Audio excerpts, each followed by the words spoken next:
பேசாமல் ரெண்டு நெஞ்சும் பேசுதே, கண் பார்வை மெல்ல தூண்டில் வீசுதே. பேசுதே பேசுதே நெஞ்சுமே பேசுதே.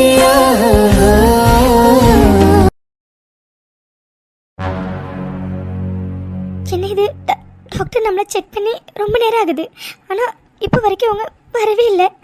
ஐயோ கடவுளே, டாக்டர் என்ன சொல்ல போகிறாங்க, எது சொல்ல போகிறாங்கன்னு தெரியல. ஆனால் நல்ல செய்தியாக சொல்லணும், அது மட்டும் போதும். டாக்டர் என்னாச்சு டாக்டர்? எனக்கு குழந்தை பிறக்க வாய்ப்பு இருக்குல்ல டாக்டர்? எனக்கு குழந்தை பிறக்கும்ல டாக்டர்? ப்ளீஸ் டாக்டர் சொல்லுங்க. உங்களை நம்பி தான் டாக்டர் நான் வந்திருக்கேன். ப்ளீஸ் டாக்டர் என்னென்ன சொல்லுங்க. மிஸ்ஸஸ் மித்ரா, உண்மையை சொல்லணும்னா எப்படி சொல்கிறதுன்னு தெரியல. பட் அஸ் அ டாக்டராக உண்மையை சொல்ல வேண்டியது என்னோட பொறுப்பு அண்ட் என்னோட கடமையும் கூட. அதனால் நான் சொல்ல போகிறத நீங்கள் எப்படி எடுத்துக்க போகிறீங்கன்னு எனக்கு தெரியல. பட் அதுதான் மித்ரா, ரியாலிட்டி. கண்டிப்பாக நீங்கள் ஏற்றுக்கிட்டு தான் ஆகணும்.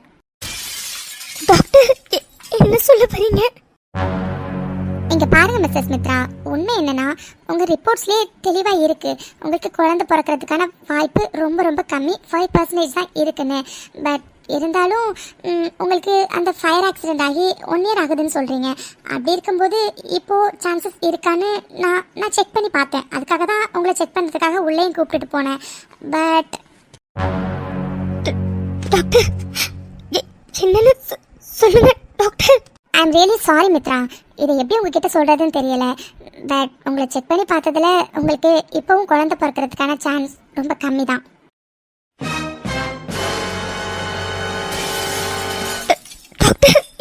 என்ன சொல்றீங்க? ஆமாம் மிஸ்ஸஸ் மித்ரா, நான் சொல்கிறது உண்மை. எனக்கு புரியுது உங்களோட சிச்சுவேஷன். கண்டிப்பாக இதை கேட்கும்போது உங்களுக்கு கஷ்டமாக தான் இருக்கும். பட் இதுதான் உண்மை. ஏன்னா நீங்கள் இதை புரிஞ்சுக்கிட்டு தான் ஆகணும். டாக்டர் என்ன சொல்கிறீங்க? எனக்கு புரியல. இங்கே பாருமா, எனக்கு உன்னோட சிச்சுவேஷன் நல்லாவே புரியுது. பட் ரியாலிட்டியை தயவு செஞ்சு புரிஞ்சுக்கோங்க. ஃபயர் ஆக்சிடெண்ட்டில் உங்களோட யூட்ரஸ் ஹெவியாக டேமேஜ் ஆகியிருக்கு. சொல்லப்போனால் யூட்ரஸ் ரொம்ப வீக்காக இருக்குது. அதனால தான் நீயும் உங்கள் ஹஸ்பண்டும் லைஃப்பை ஸ்டார்ட் பண்ணி 4 to 5 months ஆகியும் நீங்கள் கன்சீவ் ஆகலை.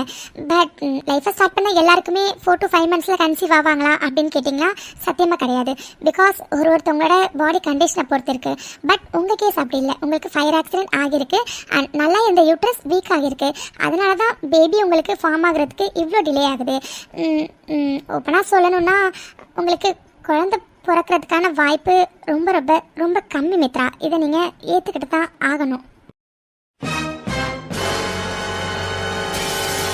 டாக்டர் என்ன சொல்கிறீங்க? அப்போ என்னால் அம்மா ஆக முடியாதா டாக்டர்? டாக்டர் இதுக்கு வேறு ஏதாச்சும் வழி இருக்கா டாக்டர்? மித்ரா ப்ளீஸ் அழாதீங்க. எனக்கு உங்களோட சிச்சுவேஷன் புரியுது.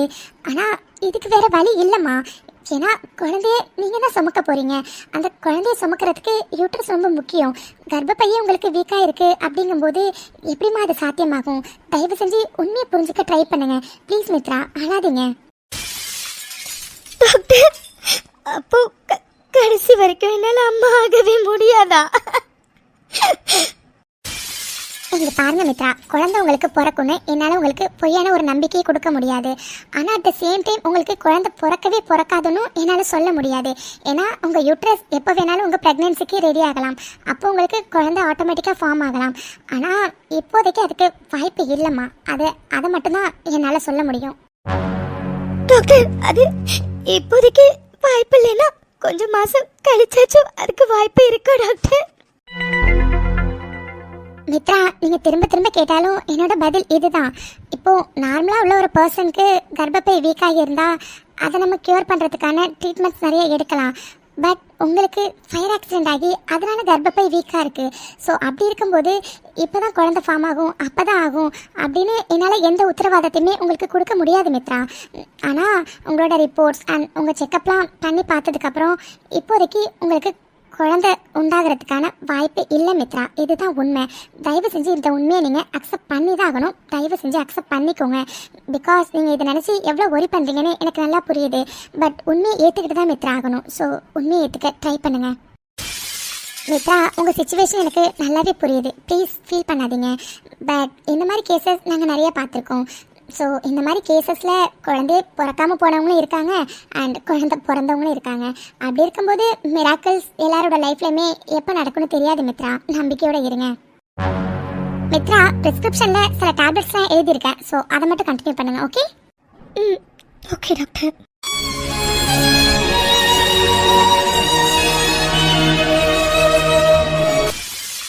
அப்போ எனக்கு குழந்தை பொறுக்காதா? ஐயோ கடவுளே, லாஸ்ட் நிமிஷம் வரைக்கும் டாக்டர் அவங்க வாயால உங்களுக்கு குழந்தை பிறக்க வாய்ப்பு இருக்குன்னு சொல்லுவாங்கன்னு எவ்வளோ எதிர்பார்த்தேன். ஆனால் எனக்கு குழந்தை பொறுக்காதுன்னு சொல்லிட்டாங்களே. ஐயோ கடவுளே, இப்போ நான் என்ன பண்ணுவேன்? ஐயோ கடவுளே, எவ்வளோ நம்பிக்கையோடு வந்தேன். டாக்டர் அவங்க வாயால் உங்களுக்கு குழந்தை பிறக்கும் மித்ரான்னு சொன்ன உடனே ஹிட்லர் கிட்ட போய் நான் சொல்லணும், ஹிட்லர் சந்தோஷப்படுறத பார்க்கணும்னு. ஆனால் இப்போ எதுவுமே இல்லாமல் போச்சு. அப்போ கடைசி வரைக்கும் ஹிட்லரை என்னால் பார்க்கவே முடியாதுல்ல.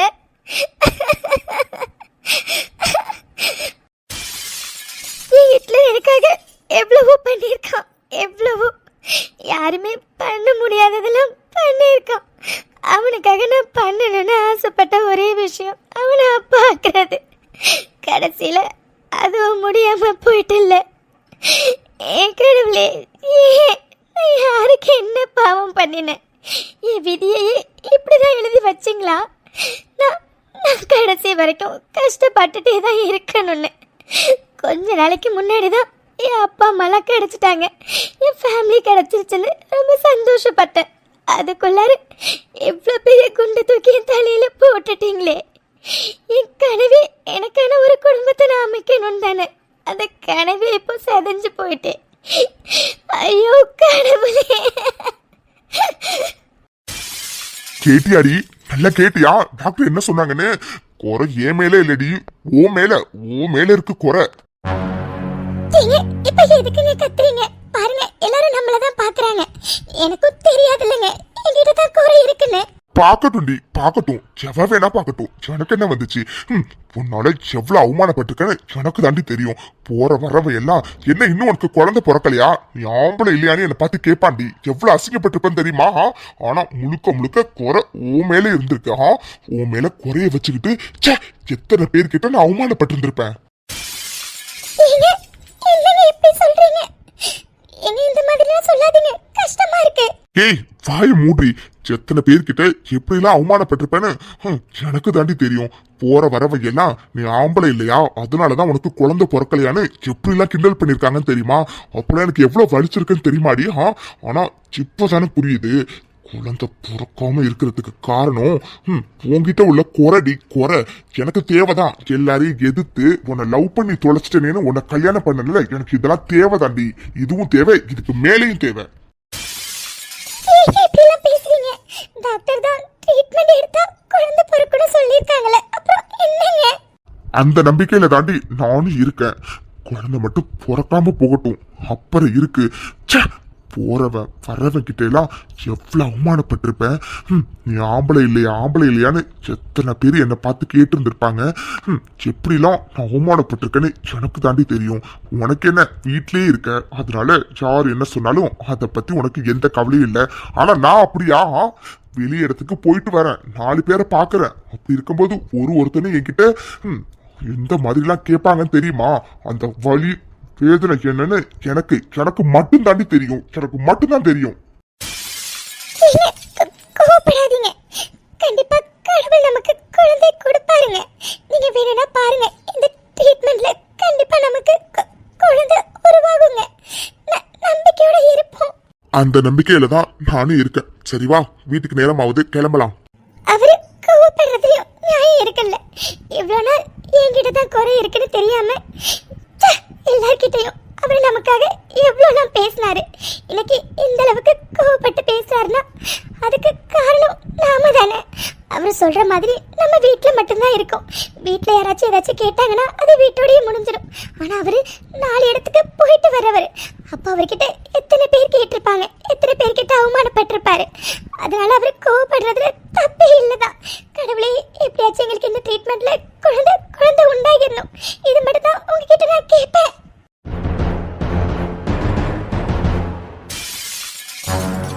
ஹலோ மிது, என்னாச்சு? எவ்வளவு நேரமா உனக்கு கால் பண்றேன், நீ என்னடா போன் அட்டெண்ட் பண்ணவே இல்லை, என்னாச்சு?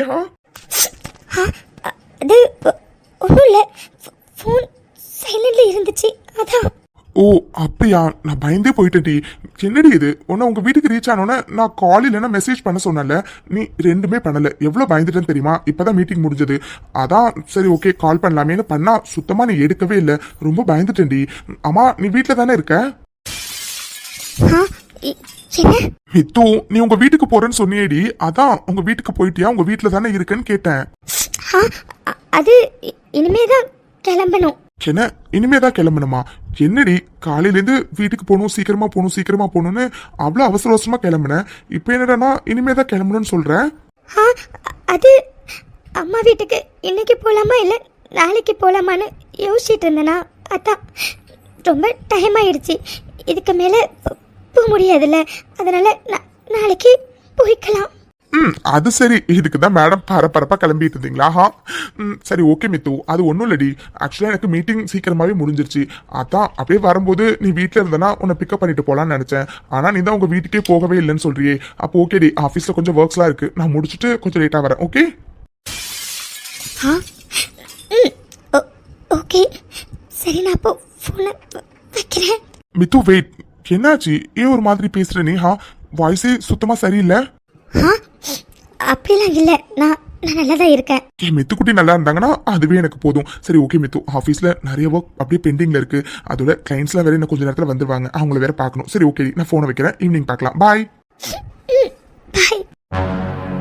இப்போ கூட நான் இவ்வளோ நேரமா உனக்கு ஃபோன் மெசேஜ் எதுவும் பண்ணலைன்னு நீ அவ்வளோ பிஸியாக இருக்கப்பையும் என் மேலே அவ்வளோ அக்கறையோட கேட்குறேன்.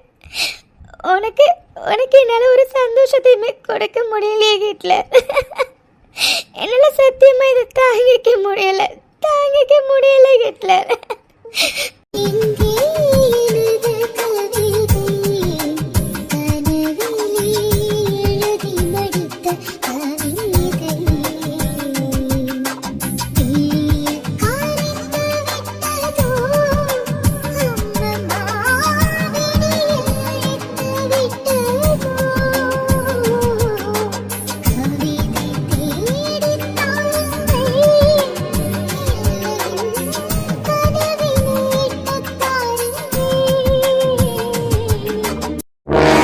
வெற்றிக்கு எவ்வளவு திமிரு இருந்தா வீடு பூந்து என்ன அடிச்சிருந்திருப்பா.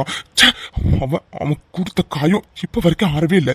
இந்த கையை கொஞ்சம் கூட அசைக்கவே முடியல. ஒரே கையில எவ்வளவு நேரம் தான் வேலை பார்க்கறது.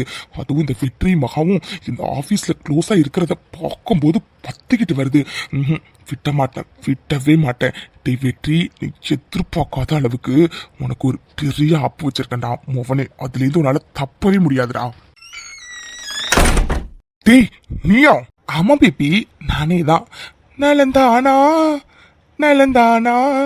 உடலும் உள்ளமும் நலம்தானா? டேய் உனக்கு எவ்வளவு திமிரு இருந்தா வீடு பூந்து என்ன அடிச்சுட்டு என்னை இந்த நிலைமையில நிக்க வச்சுட்டு நக்கலா பாட்டு வேற பாடுறா. என்ன பேபி இங்க பாரு, போனா போட்டுந்தான் கொஞ்சம் உடைச்சதோட விட்டேன். இப்படி ஓவரா பேசிட்டே இருந்தேன்னு வச்சுக்கோயேன், கை காலு ரெண்டுத்தையும் சேர்த்து அடுத்த தடவை உடைப்பேன். எப்படி வசதி?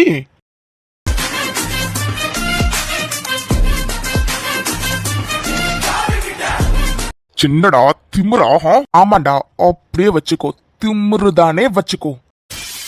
டேய் சின்னடா, தான் சொல்றா, நான் மேனேஜர்டா, நல்ல ஞாபகத்துல வச்சுக்கோ. சி வாய மூடு. மேனேஜர் மாதிரி நடந்திருந்தனா உனக்கு உண்டான மரியாதைய நான் தானாவே கொடுத்துருப்பேன். ஆனா எவ்வளவு பெரிய பொம்பளை பொறுக்கி நீ, எவ்வளவு கேவலமான எண்ணம் கொண்டவனே.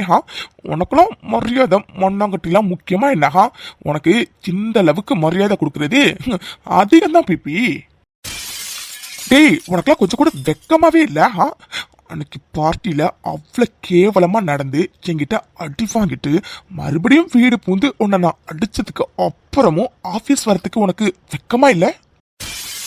வேணா வெட்டி தேவையில்லாம என்கிட்ட மோதிர வேலை வச்சுக்காத. மோதிரன்னு வச்சுக்க என் பின்விளைவுகள் ரொம்ப மோசமா இருக்கும்.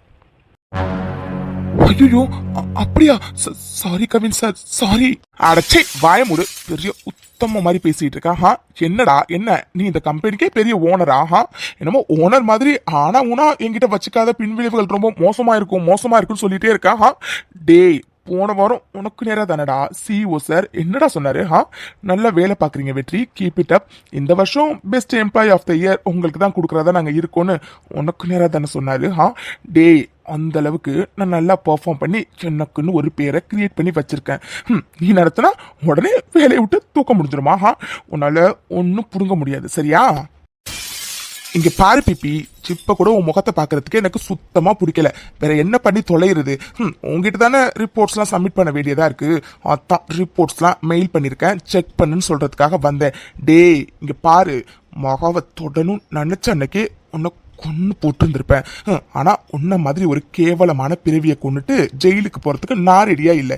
ஏன்னா என் மகா இருக்கால, என் மகா அவ கூட சேர்ந்து இப்படிலாம் சந்தோஷமா வாழணும்னு நானும் என் மகாவும் நிறைய பிளான் பண்ணி வச்சிருக்கோம். அதெல்லாம் நிறைவேற்றணும்னா உன்ன மாதிரி ஒரு கேவலமான பிறவியை கொண்டுட்டு நான் ஜெயிலுக்கு போனா எப்படி நடக்கும்? அதனால மட்டும்தான் உயிரோட விட்டேன். மவனே இன்னொரு வாட்டி என் மகா கிட்ட நெருங்கி பாரு, அப்புறம் தெரியும்டா இந்த வெற்றி யாருன்னு. இப்பவே புரிஞ்சிருக்கும் பிபி கொஞ்சம் கொஞ்சம். ஏன்னா வாங்கின அடி ஒன்னும் இடி மாதிரில இருந்திருக்கும். பாரு இவ்வளோ நாள் ஆகியும் உன்னோட கை சரியாகல. நான் கூட தலையில உள்ள கையெல்லாம் சரியானோன்னு கையும் சரியாகிடும் நினைச்சேன். இப்போதைக்கு சரியாகிறது போல இருக்கு. இருந்தாலும் பார்த்து இனிமே கொஞ்சம் பத்தமா நடந்துக்க சரியா? சரி ரிப்போர்ட்லாம் சப்மிட் பண்ணிட்டேன்னு சொல்லதான் வந்தேன். இதுக்கு மேல உன் முகத்தை பார்த்தா எனக்கு தேவையில்லாம டென்ஷன் வரும். அப்புறம் இருக்கிற இன்னொரு கையை ஒட்டைக்கிற அளவுக்கு வெறி வரும். இதுக்கு மேல இங்க நான் இருந்தேன்னு வச்சுக்கோயேன், அது உனக்கு தான் கேட்ட காலம். அதனால நான் கிளம்புறேன். அப்புறம் நான் போனதுக்கு அப்புறம் நீ ரொம்ப யோசிக்காத, இவன் என்னடா நம்மள பிபி பிபின்னு சொல்றான்னு. அது ஒண்ணும் இல்ல, பொம்பளை பொறுக்கிய அப்படியே சுருக்கிதான் பிபின்னு சொல்றேன். வரட்டான் பிபி. போடா போ. கூடிய சீக்கிரமாவே ஏண்டா இந்த கவின் கிட்ட தேவையில்லாம பிரச்சனை வச்சுக்கிட்டோன்னு நீ சூசிக்கிற அளவுக்கு உனக்கு பெரிய அப்பா ரெடி பண்ணிருக்க வெற்றி. அதுல இருந்து நீ ஓடவும் முடியாது, ஒளியவும் முடியாது. என்ன மச்சான் கவின் ரூம்ல இருந்து வெளியில வர? அம்மா என்னாச்சுடா, ஏதாச்சும் பிரச்சனையா என்ன? அப்படிலாம் ஒன்றும் இல்லை மச்சான், ரிப்போர்ட்டை அவன்கிட்ட சப்மிட் பண்ணணுமா, அதனால தான் அவனுக்கு மெயில் பண்ணிட்டேன்னு இன்ஃபார்ம் பண்ணுறதுக்காக போனேன். ஆனால் அவனை பார்க்கும் போதெல்லாம் எனக்கு அப்படியே அவனை அப்படியே அடிச்சே கொல்லணும் போல தோணுதுடா. அவ்வளோ வெறியாகுது. அவனுக்கு எவ்வளோ திமிரு இருந்திருந்தா மகா கிட்ட அன்னைக்கு அப்படி அப்படி நடந்துக்க ட்ரை பண்ணியிருந்திருப்பான். இப்போ நினைக்கும் போது கூட ரத்தம்லாம் குதிக்குது மச்சான். அவனை பார்க்கும் போதெல்லாம் அப்படியே அப்படியே வயிற்றுலேயே குத்தணும் போல இருக்கு தெரியுமா? எல்லா கோவத்தையும் கண்ட்ரோல் பண்ணி வச்சுக்கிட்டு இருக்கேன். எனக்கு அவனை பார்க்கும் போதெல்லாம் அப்படியே அவ்வளோ டென்ஷன் ஆகுது மச்சான். ஆனால் இங்கே என்னடா பண்ண முடியும், இது ஆஃபீஸாக இருக்குல்ல, வெளியில் எங்கேயாச்சும் தனியாக மாட்டுவான்ல, அவனுக்கு வச்சு செஞ்சிடலாம் வீடு. ஆமாடா ராக்கி, அந்த நாய்க்கு இதெல்லாம் பத்தவே பத்தாது. இன்னும் அந்த நாய்க்கு திமிரு அடங்கவே இல்லை தெரியுமா? எவ்வளோ திமிருத்தனமாக பேசுகிறான்னு தெரியுமா? வெளியில் மாட்டட்டும், அதுக்கப்புறம் இருக்கு.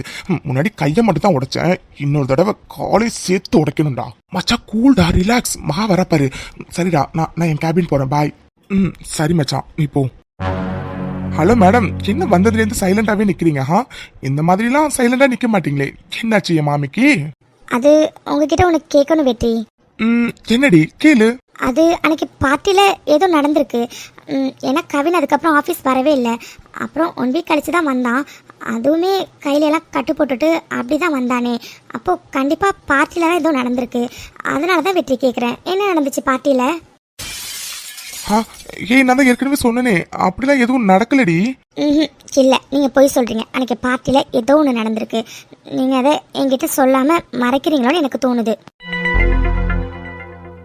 மகா உண்மையாவே ஒன்றும் நடக்கலடி, நம்பு. அப்படியா? அப்படின்னா என் மேலே ப்ராமிஸ் பண்ணி சொல்லுங்க எதுவும் நடக்கலன்னு. என்ன ப்ராமிஸா? அதெல்லாம் பண்ண முடியாது. அப்போ கண்டிப்பாக ஏதோ ஒன்று நடந்திருக்கு. சொல்லுங்க வெற்றி ப்ளீஸ், என்கிட்ட மறைக்காதீங்க. ஏன்னா எனக்கு அப்பப்போ கொஞ்சம் கொஞ்சம் ஞாபகம் வருது. ஞாபகம் வரப்பெல்லாம் அந்த அந்த கவின் தான் வரானே, அதனால தான் கேட்குறேன். ப்ளீஸ் வெற்றி, தயவு செஞ்சு என்கிட்ட மறைக்காம உண்மையை சொல்லுங்க. அன்னைக்கு பார்ட்டியில் என்ன நடந்துச்சு? அது மகா, அது வந்து வெற்றி, என் மேலே ப்ராமிஸ், மறைக்காம என்ன நடந்துச்சோ அதை அப்படியே என்கிட்ட சொல்லணும். சரி ஓகே சொல்றேன். ஆக்சுவலா என்ன நடந்துச்சுன்னா,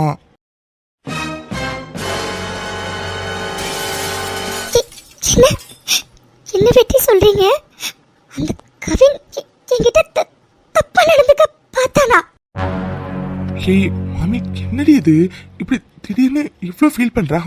நீ இப்படிலாம் ஃபீல் பண்ணக்கூடாதுன்னு தான் உங்ககிட்ட இவ்வளோ நாள் நான் சொல்லவே இல்லை. பாரு இப்போ எவ்வளோ ஃபீல் பண்றேன்னு. இல்ல வெட்டி, எனக்கு எனக்கு உண்மையாவே ரொம்ப கஷ்டமா இருக்கு. அவன் கேவலமானவனு தெரியும், ஆனா இந்த அளவுக்கு கேடு கெட்டவனா இருப்பான்னு நான் கொஞ்சம் கூட நினைக்கவே இல்லை. வெட்டி, உண்மையை சொல்லுங்க, அன்னைக்கு அவன் என்கிட்ட தப்பா நடந்துக்கிட்டானா? மகா, அப்படிலாம் ஒன்றும் இல்லை. அதுக்குள்ள நான் வந்துட்டேன்டி. அவன் ஏன் 1 வீக் ஆஃபீஸ் வரலன்னு கேட்டல, அதனால தான் அன்னைக்கு எனக்கு இருந்த வெறிக்கு அவனை போட்டு அவ்வளோ அடி அடித்தேன். அதுக்கப்புறம் எனக்கு வெறி சுத்தமாக அடங்கவே இல்லை. அதனால தான் வீடு புந்து அடித்தேன். அதனால தான் அவன் 1 வீக் ஆஃபீஸ் வரல. போதுமா? இப்போ புரியுதா? ஆனால் சத்தியமாக சொல்கிறேன்டி, அவன் உங்ககிட்ட தப்பாலாம் நடந்துக்கல, சரியா? ஏன்னா அவன் தப்பாக நடந்துக்கிறதுக்கு முன்னாடியே நான் வந்து என் மாமியை காப்பாற்றிட்டேன். போதுமா? வெட்டி, என்கிட்ட பொய் சொல்லல, உண்மையை தானே சொல்றீங்க. அவ உண்மையாவே என்கிட்ட தப்பா எதுவும் நடந்துக்கல. ஹே, என்னடி மறுபடியும் இதே கேட்டுட்டு இருக்கா? உனக்கே நல்லா தெரியும் நான் அவ்வளோ சீக்கிரத்தில் ப்ராமிஸ் பண்ண மாட்டேன்னு. ஆனால் இப்போ சொல்கிறேன், என் மாமி உன் மேலே சத்தியமாக சொல்கிறேன், அவன் அந்த மாதிரிலாம் எதுவுமே உங்ககிட்ட நடந்துக்கல, ஓகேவா? ஏன்னா அதுக்கு முன்னாடியே நான் வந்துட்டேன் மகா. உனக்கு ஒன்றும் ஆகாமல் நான் தடுத்துட்டேன். போதுமா? இப்பயாச்சும் நம்புறியா? ஆனாலும் வெட்டி, எனக்கு அவ்வளோ ஆத்திரமா வருது. ஹவுடர் அவன் என்கிட்ட அப்படி நடந்துக்க ட்ரை பண்ணியிருந்திருப்பான். எனக்கு வர ஆத்திரத்துக்கு அவனை அப்படியே போட்டு 4 அடி அடிக்கணும் போல இருக்கு. மாமி, அதுக்கெல்லாம் அவசியமே இல்லடி. ஏன்னா உனக்கும் சேர்த்து நானே அவனுக்கு டபுளா இல்லை ட்ரிப்புளா கொடுத்துருக்கேன். இனிமே அவன் உன்கிட்டன்னு இல்லை, வேற எந்த பொண்ணுகிட்டையும் அந்த மாதிரி நடந்துக்கவே மாட்டான், சரியா? சும்மா ஃப்ரீயா விடுமாகா. இவனை நினைச்சலாம் நீ இப்படி ஃபீல் பண்ணாத. என் மகா எப்பவுமே எல்லாத்தையுமே கூலா ஹேண்டில் பண்ணுவா. இன்னைக்கு என்ன இந்த விஷயத்தை போய் இவ்வளோ சீரியஸா எடுத்துக்கிட்டு இருக்கா? ஃப்ரீயா விடுமாகா. இவெல்லாம் ஒரு ஆளுன்னு இவனுக்காக நீ உட்காந்து அழுதுட்டு வேற இருக்கா? நீங்க சொல்றதும் சரிதான் வெட்டி. இவனை மாதிரி கேடு கெட்ட ஜென்மத்துக்காக என்னோட கண்ணீரை நான் எதுக்கு வேஸ்ட் பண்ணணும்? இவ்வளோ அசிங்க பிடிச்சவனா இருப்பான்னு நான் கொஞ்சம் கூட நினைக்கவே இல்லை. எனக்காச்சும் ஒரு நாள் என்கிட்ட மாட்டட்டும், அன்னைக்கு இருக்கு அவனுக்கு. சரி, ஓகே மேடம், கூல். இப்போ இதுக்குன்னு இவ்வளோ டென்ஷனாக இருக்கா? என் மகா எப்பவுமே சிரிச்சுக்கிட்டே எல்லாத்தையும் கூலாக ஹேண்டில் பண்ணாதான் எனக்கு பிடிக்கும். எங்க சரிங்க பார்க்கலாம். லவ் யூ வெற்றி. லவ் யூ டூடி மாமி. சரி, ஓகே. யாராச்சும் பார்க்கறதுக்குள்ளார சீக்கிரம் கேபின் போயிடு, ஓகே?